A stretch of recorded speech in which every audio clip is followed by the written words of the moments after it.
दोस्तों नमस्कार। Colonel Ajay CEO Ajay astro money group first global astro finance digital channel से आपसे मुखातिब होता हूं। आज 11 मई सन 2023 गुरुवार।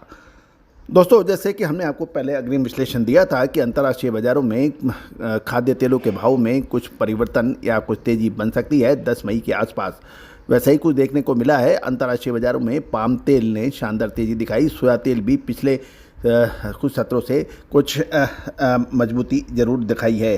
रूस यूक्रेन के बीच ग्रेन डील पर खतरा बढ़ने से मलेशिया में पाम तेल घटने से केएलसी में तेजी थी और कल शाम के सत्र में लेकिन केएलसी में कुछ दबाव देखा गया था।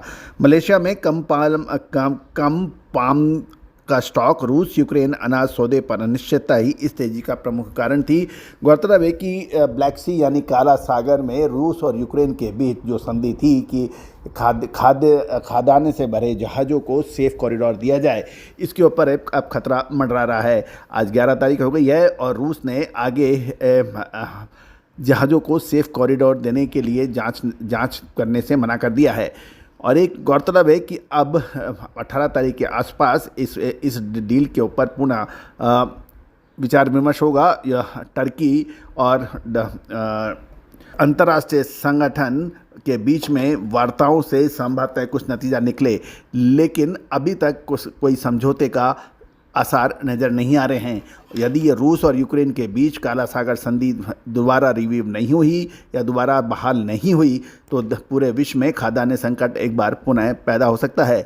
गौरतलब है कि पिछले साल 2022 में फरवरी महीने से रूस और यूक्रेन की लड़ाई चालू है और इसमें पूरे अंतर्राष्ट्रीय बाज़ारों में अनिश्चितता बढ़ी हुई है।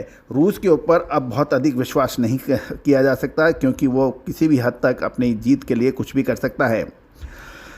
दोस्तों जहाँ तक केएलसी की बात है कि 3870 के अपने रेजिस्टेंस के बाद में इसने तेज़ी दिखाई थी और विदेशी बाजार में मजबूती के बावजूद भारतीय घरेलू बाजार में पाम तेल की कीमतों में भी कुछ बढ़त दिखाई दी है।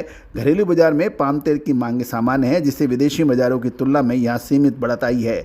निचले स्तरों से अच्छी तेज़ी और बिना फंडामेंटल सपोर्ट के चलते यहाँ व्यापारी अधिक जोखिम नहीं ले रहे हैं और ये भी एक विशेष बात है।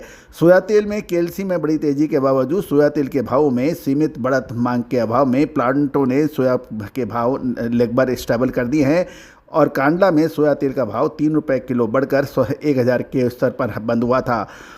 आज की बढ़त के चलते सोया तेल अब ट्रेडिंग रेंज के ऊपरी स्तरों पर पहुंचा है और इन स्तरों पर विदेशी बाजारों का समर्थन मिला तो बढ़त जारी रह सकती है, अन्यथा मुनाफा वसूली हो सकती है।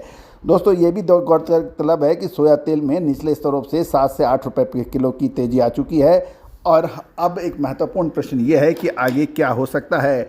दोस्तों हमारी गणनाओं के आधार पर सोया तेल और पाम तेल के अंदर आगे कुछ मजबूती बन सकती है। हमने पिछले अपने शो के अंदर भी खाद्य तेलों में तेज़ी की बात कही थी जो कि अक्षर सत्य साबित होती देखी गई है। दोस्तों गौरतलब है कि सरसों में भी ज़बरदस्त उतार चढ़ाव चल रहा है, लेकिन अंतर्राष्ट्रीय बाज़ारों की तर्ज पर देखें तो अभी कोई बड़ा जोखिम नहीं लिया जा सकता, लेकिन कुल मिला के गिरावट कम होने की संभावना है, संभावना अधिक तेज़ी की ही लग रही है। तो दोस्तों तिलहन में समस्त 8 प्रकार के जो तिलहन खाद्य तेल हैं, सोयाबीन, सरसों, मूंगफली, castor, palm, sunflower, cotton seed oil, इन सभी का विशेष विश्लेषण के लिए आप हमसे संपर्क कर सकते हैं। दोस्तों याद रखिएगा, हमने हर तेज़ी से पहले आपको तेज़ी का आगाह किया है और हर मंदी से पहले आपको मंदी का आगाह किया है। आने वाले 3 से 5 दिन बहुत महत्वपूर्ण साबित हो सकते हैं। क्या ये तेज़ी के रहेंगे या मंदी के?